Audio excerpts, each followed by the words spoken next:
पुरुषोत्तमम् वंदे पुरुषोत्तमम्।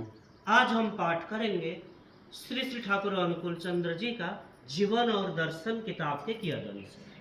आज के शीर्षक है पढ़ाने का कौशल।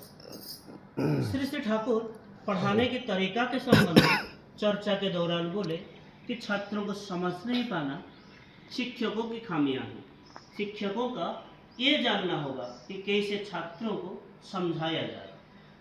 अवश्य ही यह वैशिष्ट्यानुसार ही होगा।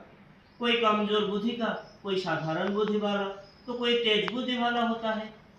पावना में तपोवन के शिक्षकगण नित्य श्री श्री ठाकुर के पास पढ़ाई संबंधित कोई ना कोई समस्या लेकर आते थे और श्री श्री ठाकुर शिक्षकों को पढ़ाने का तरीका के संबंध में बतलाते थे। एक बार पंचानंदा तपोवन के छात्रों को समस्या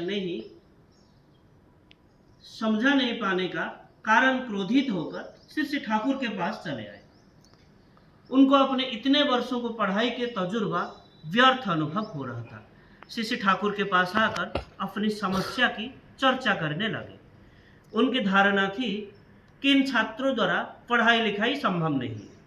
उनके लिए इन छात्रों को परीक्षा में पास करवा पाना असंभव लग रहा है।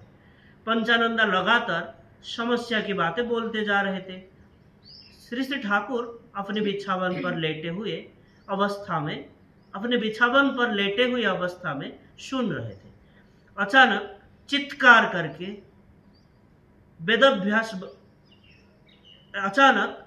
करके बोले कि वेदाभ्यास बांसुरी बजा रहा है। पंचानंदा श्री श्री ठाकुर का चित्कार सुनकर चुप हो गए। कुछ क्षण के लिए वातावरण स्तब्ध हो गया। फिर कुछ मिनट बाद श्री श्री ठाकुर मुस्कुराते हुए कहते हैं, कैसा लग रहा है अब?